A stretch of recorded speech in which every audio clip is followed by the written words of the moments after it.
వీటిలో ఏది మేజర్గా ఇంపాక్ట్ చేయొచ్చు అంటారు గోల్డ్ ప్రైస్ని?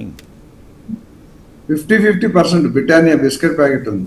ఎందుకంటే అన్ని అందరూ భాగస్వాములే. ఎందుకంటే నా ర్యాంకింగ్ ప్రకారం చూసుకుంటే యుఎస్ రియల్ బాండ్ ఈల్డ్స్ ఎక్కువ ఉన్నాయి, తర్వాత ఫెడరల్ రిజర్వ్ పాలసీ, లాస్ట్ లో డాలర్ ఇండెక్స్. ఈ మూడు ముఖ్యంగా కారణాలు అయి ఉండొచ్చు. And real yields are the most important direct factor because gold itself does not pay any interest.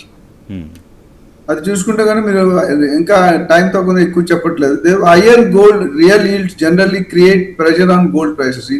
Inflation కానీ ఇండైరెక్ట్ కనిపించిన కొన్ని డైరెక్ట్ కనిపిస్తే కొన్ని తెర వెనకాల జరుగుతుంటాయి. అది మనం ముఖ్యంగా అనలిస్ట్ నేను కానీ ప్రభుత్వం ఇంకెవరైనా ఫోకస్ చేయాలి. So federal reserve policy that trigger, అంటే ఫెడరల్ పాలసీ ఏదైతే ఉందో యుఎస్ లో గవర్నర్ కూడా రిజైన్ చేశాడు. మనం చూసుకుంటా ఈ ట్రంప్ తో పడక ఇంట్రెస్ట్ పెంచమని, ఇంట్రెస్ట్ తగ్గిమని ఇవన్నీ డిస్కషన్ జరిగినాయి. It is inflation remains sticky. అంటే ఇప్పుడు అటు ఎక్కువ వెళ్ళట్లేదు, ఇటు ఎక్కువ వెళ్ళట్లేదు, but directly or indirectly gold మీద అనేది ప్రెజర్ పడుతుంది అనేది నా అభిప్రాయం. So dollar index is another major factor because international gold is price always in US dollars.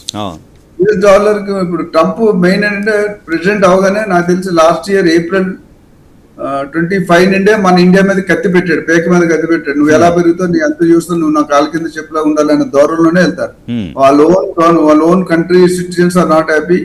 And weaker dollar generally makes gold cheaper. Dollar కనుక వీక్ అయితే gold అనేది ఆటోమేటిక్ గా ప్రైస్ వేరియేషన్ ఉంటుంది.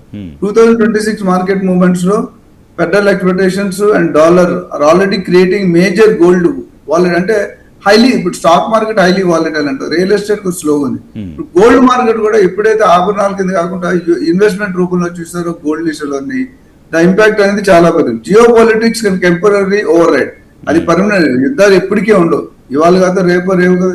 ఇక్కడ క్లారిటీ లేదు. ఒక మంచి పాయింట్ సజెషన్ అంటే ఐక్యరాజ్య సమితిలు కానీ అన్ని కంట్రీస్ జీసీసీ అందరూ కలిపి కూర్చొని యుద్ధాన్ని ఎలాగ ఆపాలని చూడట్లేదు. డయాబెటిక్స్ మెడిసిన్ ఇస్తే మందు రోగం తగ్గడానికి ఎవరంటారు, రోగం మెయింటైన్ చేయడానికి ఇస్తారు. మళ్ళీ ప్రభు గారు అంటారు మీరు అలా చెప్తారు మటుకెళ్ళి.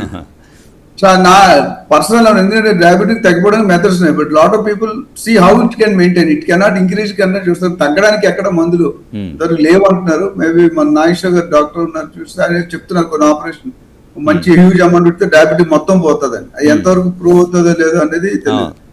యుఎస్ 10-year ఈల్డ్ చూసుకుని ఇప్పుడు చూసుకుంటే దిస్ ఆల్వేస్ కొనుక్కోలేదంటే నా ప్రకారం కొద్ది ఆగి కొనుక్కుంటే బెటర్. ఎందుకంటే వారు ఒకటి ఉంది, ఇన్ఫ్లేషన్ ఉంది, జియో పొలిటికల్ ఉంది, తారీఫ్ ఉంది, జాబ్ ఉన్నాయి, లే ఆఫ్స్ ఉన్నాయి, ఇవన్నీ కూడా ఇంపాక్ట్ పడుతుంది. కంపల్సరీ పెళ్లిళ్ళు ఉన్నాయి, శ్రీమంతాలు ఉన్నాయంటే తప్ప కొనుక్కోవాలి. బట్ అదర్వైజ్ ఆర్చి తూచి put a pause, then decide how important is buying gold. Other we can manage the old gold.